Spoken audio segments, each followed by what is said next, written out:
one of God's incredible and amazing daughters. And I say amazing and I say incredible because maybe sometimes when you're in the midst of things, you don't see it. And when you're doing it, you don't think it's such a big deal. That's right. Well, first thing I want to do is to thank you and thank everyone here who worked on making this the most incredible day. I appreciate it so much. If my voice gives out a little, it's just because I'm trying to talk loud.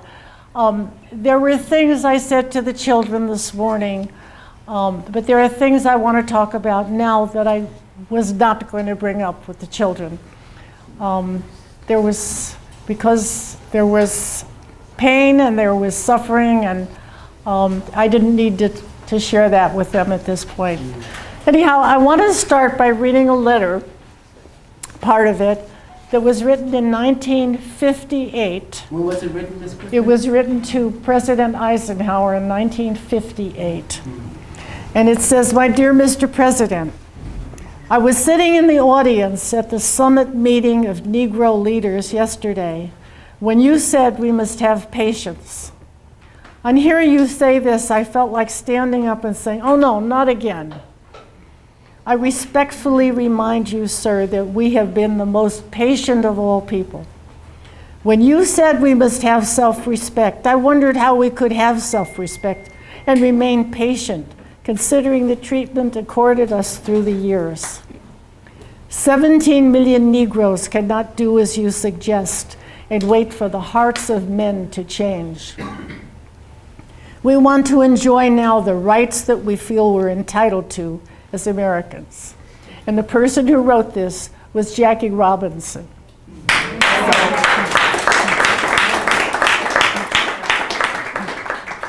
I'm going to get around to the Franklin stuff a little later, I promise you. But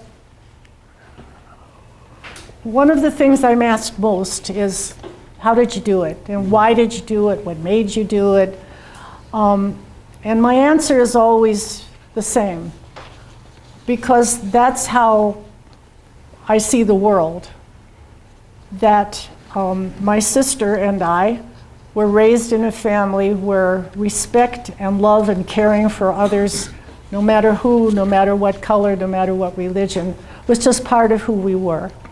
And it isn't as if one day I had said, oh, I'll do something. It's the accumulation of all of the things that I've learned through the years. And when I was 10 years old, it's a long time ago, I didn't learn then, the situation in this country was the following. This is known as the Negro Motorist Green Book.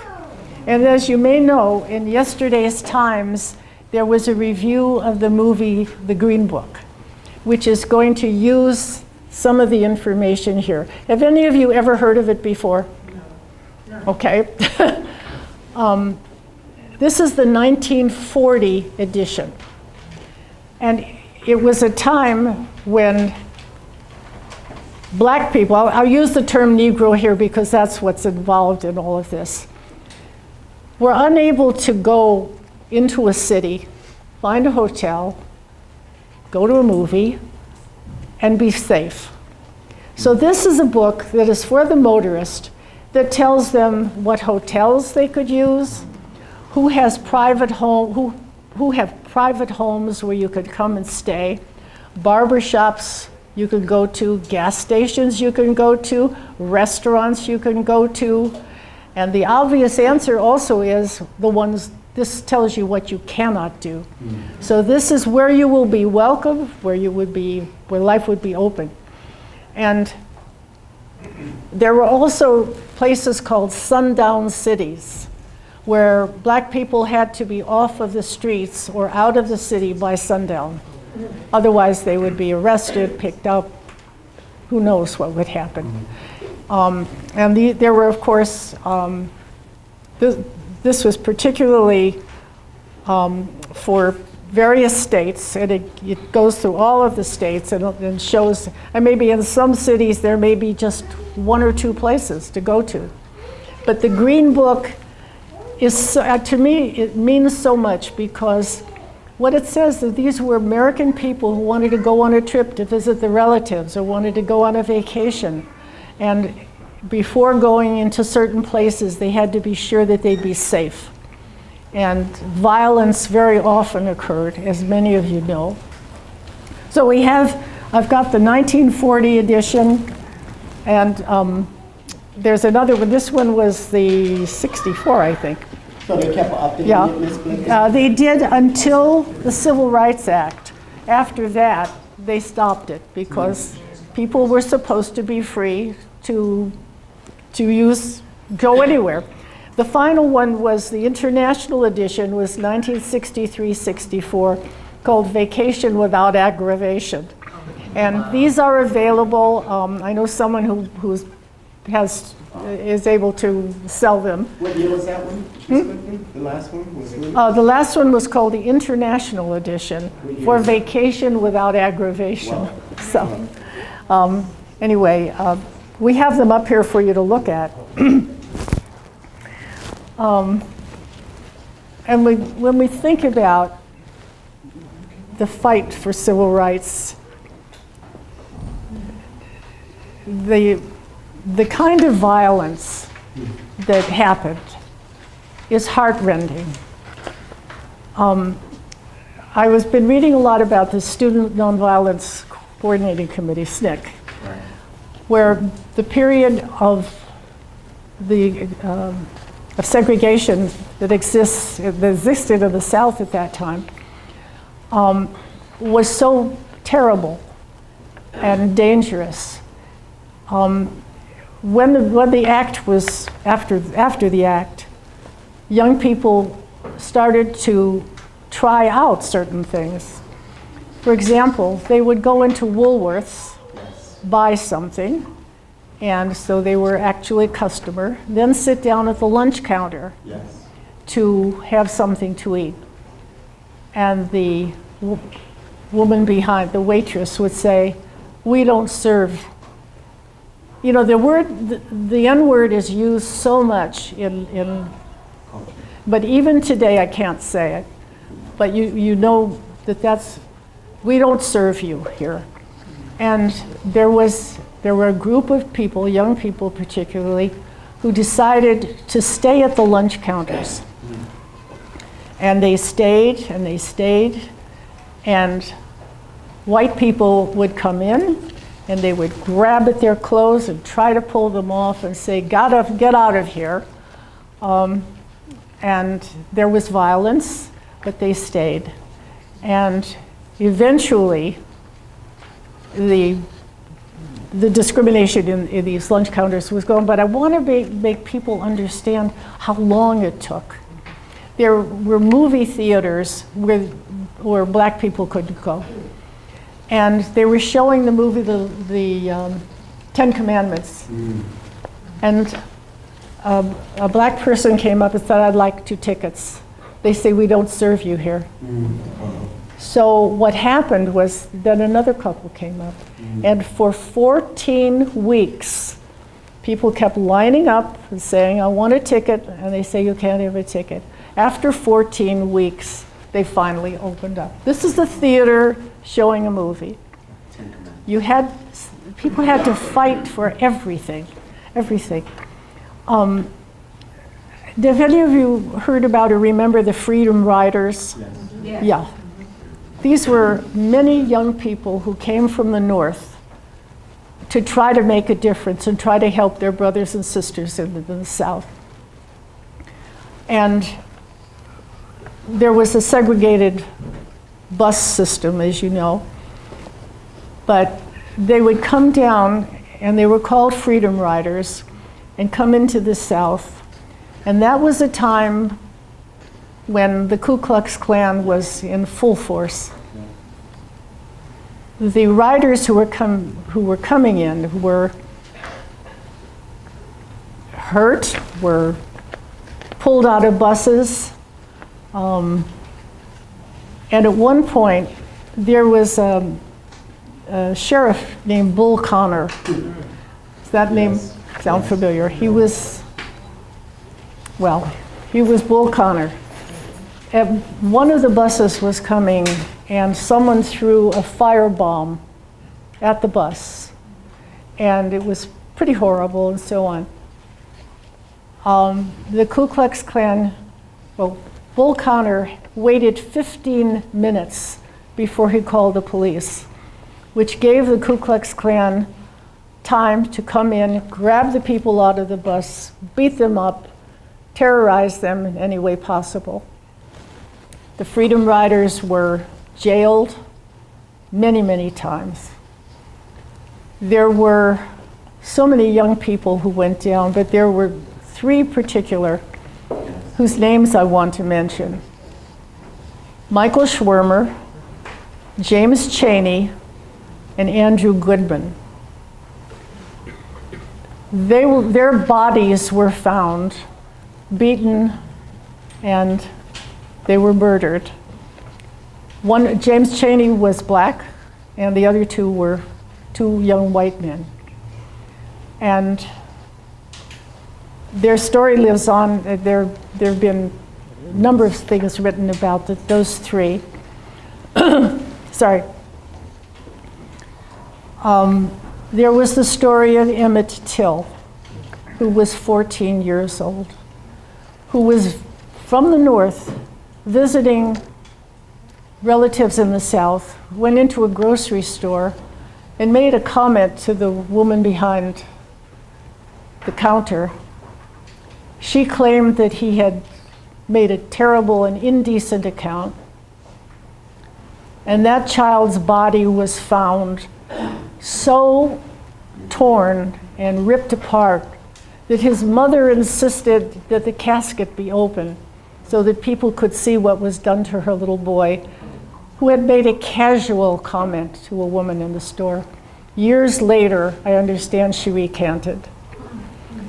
Another one of the people who had come to the South to help was a woman named Virginia Liuzzo, who was driving one of the black students to an event or something. White woman, driving a car, black man. They killed her. They just shot her. The Klan at that point, as many know, was in full force, and to my thinking, still is in full force in many ways. They may not wear the white robes today. They may not wear the hood. They may call themselves David Duke or Richard Spencer, but their message is the same. Their murders are the same. Their hatred is the same. And it brings me to Dr. King.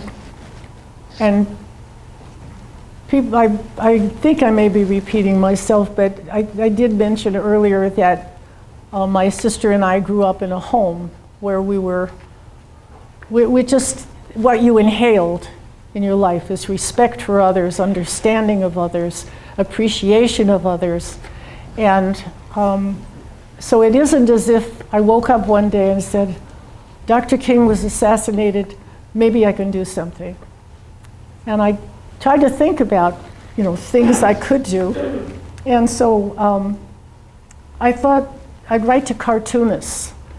And at the same time that I wrote to Schultz, and I'm not going to read you all of my letters because I have a lot of them, but we've highlighted some of the important things. He thanked me for writing him and so on. And then he said,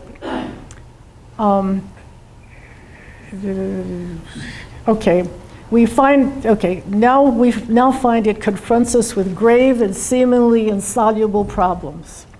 First, now this was 1968. First, there is the pragmatic fact that editors resent propaganda in comics, and scores would drop us. In other words, the syndicates that carried them would drop the strip. Secondly, it is still impossible to put a Negro in a position of high professional importance and have the reader accept it as valid. What year was that? 1968. Finally, understandably, the Negro character, should he display the slightest human weakness, would be pointed to as an example of white prejudice. Most comic strip creators recognize this, and no matter how sympathetic they are to the Negro's cause, dare not, with rare exceptions, use a black character. We hope things will change, but no one at present wants to sacrifice his livelihood. 1968. As a matter of fact, when Schultz did decide, one of the syndicate leaders said, "Are you sure you want to do this?" And he said, "Either you print it as I write it, or I do it, or I quit." So that was to Charles Schultz's credit. I'm going to just read you a little bit of what my original letter was. Since the death of Martin Luther King, I've been asking myself what I can do to help change those conditions in our society, which led to the assassination and which contribute to the vast sea of misunderstanding, fear, hate, and violence. It was 1968, it could have been 2018. It occurred to me today that the introduction of Negro children into the group of Schultz characters could happen with a minimum of impact. The gentleness of the kids, even Lucy, is a perfect setting. The baseball games, kite flying, even the psychiatric service cum lemonade stand would accommodate the idea smoothly. I'm skipping a lot. Lastly, should you consider this suggestion, I hope that the result will be more than one black child. Let them be as adorable as the others, but please allow them a Lucy. I won't read all the letters. I got one back from him thanking me and said, "I'm faced with the same problem other cartoonists are who wish to comply with your suggestion. We all would like very much to be able to do this, but each of us is afraid that it would look like we were patronizing our Negro friends."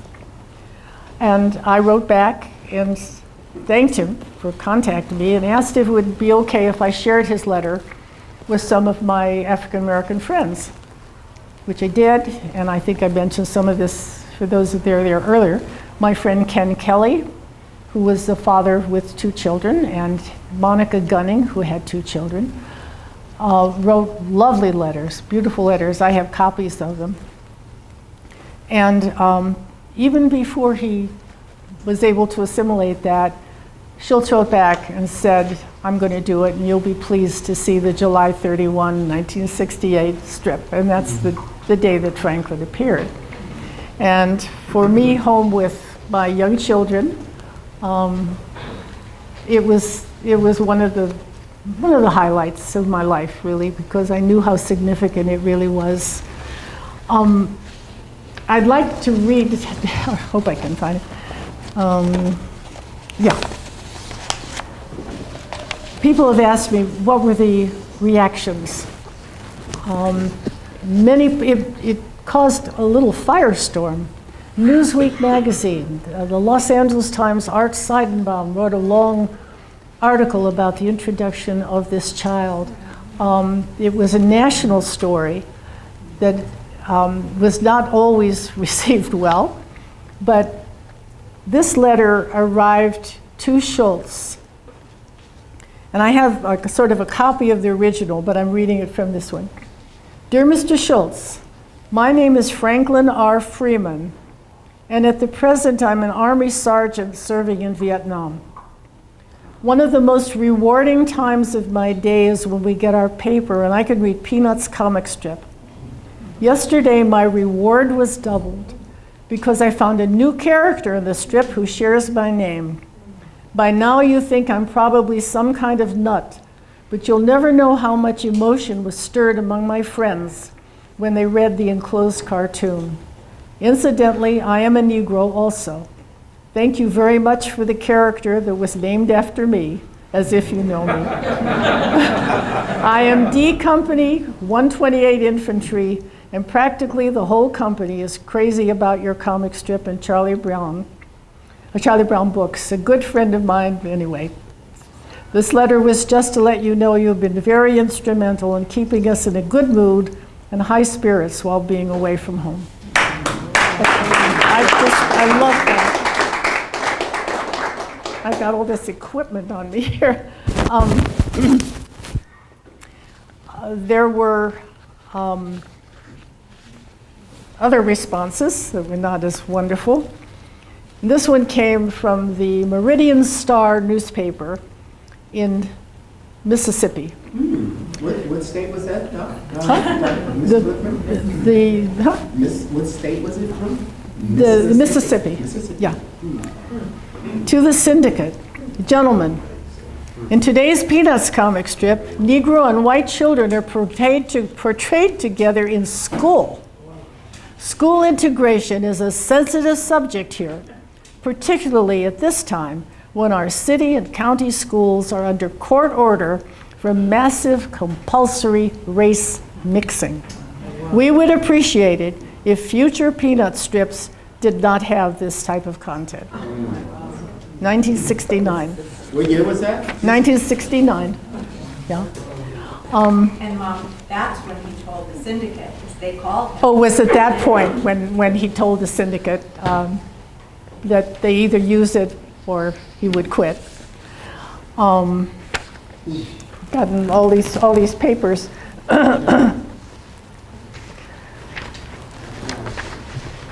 Okay. I did want to make a couple of other comments. We have, well, by the way, there was another one. There was one of the strips had Franklin sitting on one side of a table, and there were comments saying, was this racist? Why did they keep them separate, and so on. There was obviously a clear answer to why. It was Thanksgiving table and stuff. But there were wonderful letters from Whoopi Goldberg. I think they had a copy of her letter in there. Al Roker wrote to Schultz. Young adult black people said what it meant to them. And I'm still today meeting people who were maybe 5 or 6 at the time it came out, who tell me what a difference it made to them to see themselves. If you open the paper every day and you never saw anybody that looked like you in a comic strip if you're a child, and then one day you do. And so that's a pretty exciting thing. I mentioned my parents, who had come. My father was an immigrant who came here from Russia at the age of 17, and my mother was brought over as under 2 years old. But the life that my sister and I led with them is who we are today. I can't be another person because what's been internalized through all these years was to respect and understand the needs of others as well as ourselves. My sister made a contribution in a different way. My sister is an actor in New York, and her name is Joanna Merlin. And one of the things that she did, she had been a casting director for Hal Prince for a number of years. And she helped organize a group called Non-Traditional Casting, where the idea of casting someone in a particular role, remember what Saunders said, is I could never use a character that was of high ranking or had a high ranking professional job and so on, that there were actors of color who would never be considered for particular roles. They had this group called Non-Traditional Casting, which is now called Inclusion in the Arts, which is including now disabled people who you begin to see on TV and in movies. And they had asked some of the actors, like James Earl Jones, if you had a chance, what role would you most like? He said, I'd like to play Big Daddy in Cat on a Hot Tin Roof. And they had a number of actors. They had a whole showing, a theatrical performance, where James Earl Jones played the role of Big Daddy in Cat on a Hot Tin Roof, and others had similar kinds of experiences, placed in roles that you may not have expected. I had an interesting response. There's a choreographer at Carnegie Mellon. He's in the Department of Music and Drama Department. He wrote me what he learned about Franklin, and he thanked me and so on. And then he said that some actors go for auditions and they come back and say, well, it's a Franklin part, meaning there was just one part that would be fitting, you know, for that particular person. So it's, you know, it's become part of the language, I think. And so at this point, you know, I'm pleased, I'm happy that you're all here, and I thank you for doing this. And I guess the main message that I would have is that you can make a difference. You can write a letter to the paper to tell them what you approve of or you don't approve of, or that you feel that there's need for change. You can find something that makes you feel uncomfortable and do something about it. There are any number of ways now. We're in a rather interesting, for want of a better word, period in this country. And much of the ugliness that we thought had disappeared or had subsided in those days is still here.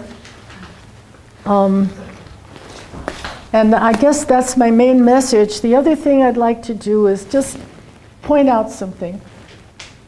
When young people are in school, let's say junior high, high school, they're told there was a civil rights period. People were fighting for their rights, and so they don't know the details. They don't know about the beatings. They don't know about the fire bombings. They don't know about the murders. John Lewis, who is, in my mind, a man of great courage and spirit and brilliance, with two others, put together this, which is a comic book story of the civil rights struggle. Includes many of the things I've talked to you about today. And I thought, what a great thing for young people to get this visual feeling, because they know comic strips, they know them, they understand them. And this is brilliant. You're welcome to come and take a look at these. There are three books in here that I wanted to show you. I think the first notice that anybody had that I had done this was when this book came out, The Peanuts Collection, by a man named Nat Gertler. And we have the book here too. He had a 2 or 3 page section on the introduction of Franklin. And strangely enough, he reprinted my original letter, which had my home address on it. But fortunately, only two people. Got a lot of letters. It still does. I'm still there.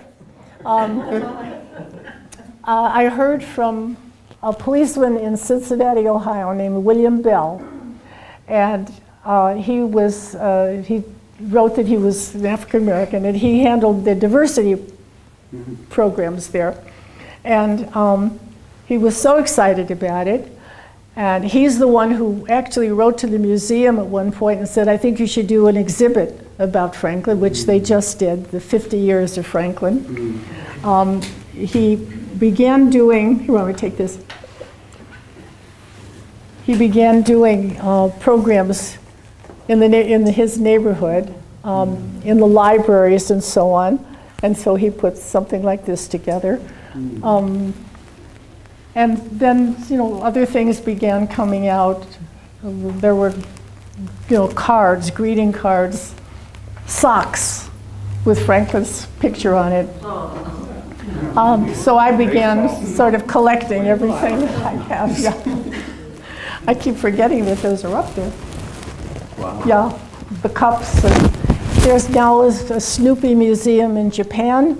and they have a section on Franklin there. Recently, I got an email from a young woman in Scotland. I'm losing my voice. Let me have a drink of water just a second.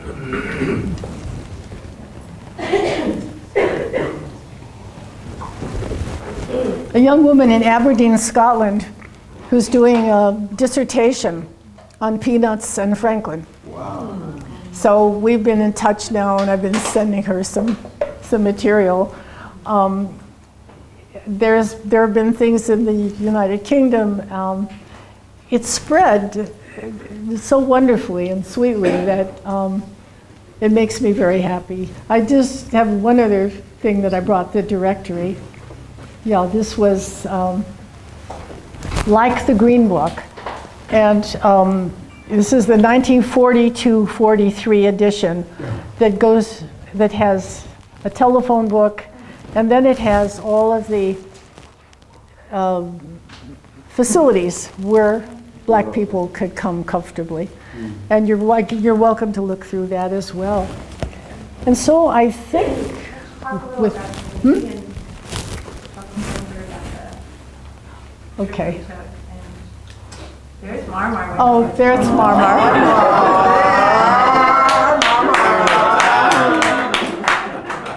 See how cute he was? He's so cute. Yes, of course. Handsome now. And I must tell you, the people there were more interested in meeting Marmar than they were in meeting me. He was a big star at that. He hasn't had a haircut since then. What? What did he say? Is there another one, Kat? Oh, that was the NAACP. That was Mayor Nutter. And this lady did an interview. And that was one of the TV shows that the two of us did. And then the Peanuts movie came out, and there's Franklin, right up there. So I'm wondering if you have any questions or anything else you'd like to ask about, or something I may have forgotten. And this is my family, most of them. My sister, my daughter, my grandson. We're missing one more grandson and two daughters-in-law. And there we are in Santa Rosa. Rob Armstrong, who does a comic strip called Jumpstart, which is in the LA Times every day, was a little boy. I keep forgetting what I said in the other rooms. Was a little boy when Franklin appeared, and he tells the story of how when he saw the Peanut strip that day, he went running to his mother and said, "Look, this little kid here looks just like me." And that, of course, was the dream of my doing it. And years went by. He became the youngest syndicated cartoonist ever. Yes. And partly inspired by Franklin, but certainly inspired by Peanuts. Yeah. And then he met Schultz. Yes, he wrote to Schultz and told him that he was beginning his cartooning career, so they communicated. And at one point, Schultz said, I said, "Okay with you, I'd like to give Franklin a last name." So Franklin's name is Franklin Armstrong. For Rob Armstrong, he and his wife and children live near me in Sherman Oaks when we met in Santa Rosa at the museum. And what did he say to you when he met you? Oh, yeah. He didn't expect me to He be thought what. you were black. He said, "You're white." Yeah. And my mom said, "Jewish." But he and his wife both said we were sure this was a black lady who made this happen because A, she came up with the idea in the first place, and B, she wouldn't let up. Yes. Could you talk a little bit about why you got into teaching, or how you got into teaching? Oh, it was easy. Like where you were, what Sure. grade level, and so. Yeah. I didn't know if anybody would be interested, but when I graduated, I went to UCLA. It took a year to become a teacher. Then I got hired in the Luther Burbank Junior High School. Why teach? teaching? Why Huh? did you want to be a teacher? Why teaching? Not a Because doctor, an attorney? because when I was in school, I entered UCLA about 40, anyway, I don't remember. I graduated in, whatever, 48. You're interviewed like counselor and so on, and they said, have you any plans, what would you like to be? I said, gee, I'm not sure. And she would like to be a teacher. I said, okay. And that's actually how it happened. I was very young. And I know, for example, my sister knew that she was going to be an actor. No question about it. One of my grandsons knew he was going to be a conductor. He's going to be a conductor. But there are many who go to school, and for a young woman in her 20s, that was it. I wasn't, unless you came in with a goal. And so I said, okay, I'll be a teacher. So I taught in the Burbank schools until I became pregnant with my first child. And I'm going to skip some consulting stuff. Then I went to work at UCLA Extension in a program called the Educational Opportunity Center, which was financial aid information for young adults who want to know about scholarships and financial aid and so on in going on to school. Worked there. Then I worked for... Huh? And that's the one that knows you yesterday. I know you mentioned that, yeah. That's great. Yes. And then I was hired for the Los Angeles Bicentennial, and I was responsible for a photographic exhibit of Los Angeles from 1860 to 1940. And after that, I was hired by the Southern California grant makers. And I worked there for about 20 years, and then retired. I did some consulting for them. They're the local or association of funders. The organization didn't give funding, but their members were all donors of one kind or another. And I worked with them. And then I retired, actually. And actually, yeah. So there was an old Pfeiffer cartoon. I don't know if any of you remember him. He was a New York cartoonist. And it shows him out on a date. And he's talking to this young woman, and he says, and me, never mind about me. What do you think about me? So that's it with me. One day I was in Harriet's house, and there was this little peanut cartoon. I said, I wrote some letters to Carl Schultz because I saw a need to bring to his attention and to people's attention that there was something lacking in it, the fact that it wasn't showing people of color. And I said, what? Harriet, wait. And she just said it so matter-of-factly. Would have been I said, 50 years. Harriet, that's huge. Do you remember? I said, Yeah, she did. That's huge. That's like gigantic. I mean, how many people walk on this planet and can say that they did something that huge? And she said, well, I thank you, but I just did it. Yeah. And over the years, I've sat back and I guess I've waited because I'm a teacher myself and have had incredible experiences and with children. And I've just waited and waited, and sure enough, Harriet begins to tell me about things that are happening. Yeah. And I kind of go, why did it take so long? I could not believe it. So the humbleness of Harriet is what I want to share with all of you. She does not really see this as what she did. I think this was programmed within her to take this Well, and run with the ball. And that's what she did. Thanks, so Susan. I mean that sincerely. I appreciate it. Astounding. I think the only message I have is keep it in your minds, think about it, and when you see something that gets to you and makes you feel angry, upset, frightened, worried, do what you can. It doesn't have to be a big thing. You don't have to run for office. But you can vote. Find something in your neighborhood that where you feel it would make a difference. And I want to finish with my feeling when we drove up today in a stretch limo and saw the crowds of people who are being fed, the homeless in the community, the hungry in the community, the impoverished in the community, people of all ethnic backgrounds, and I realized that's an answer.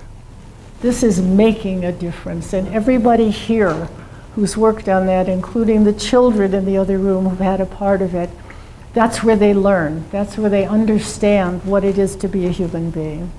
And I thank you very much, and I think I'm losing my voice.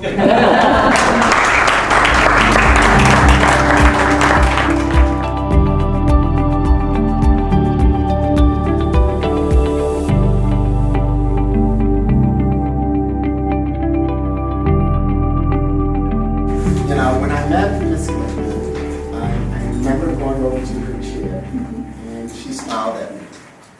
And you were standing there. And I actually knelt down, and I just said thank you.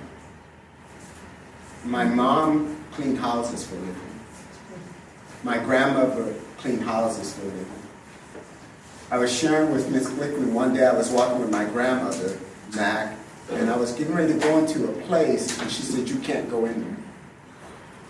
You can't go in there." And I didn't understand why I can't go in there. When you find someone that actually takes the time to do something that keeps going, it's priceless. Miss Glickman thinks that I've done something for her. I haven't done anything for her today. I've done nothing in comparison of what she's done for me.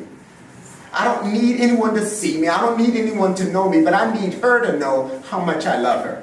I need her to know how much she's done for me. Because I'm here because she's brave. I'm here because, she wanted to do something. And one thing I can tell people, the most important I can say, don't stop looking. Don't stop saying thank you.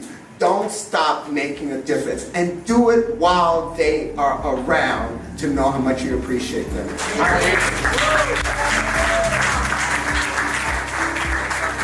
Happy birthday, dear Harriet.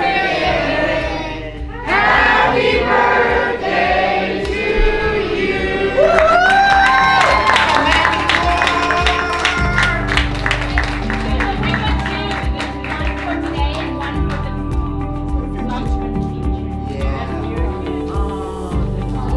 My family all knows what I'm wishing women.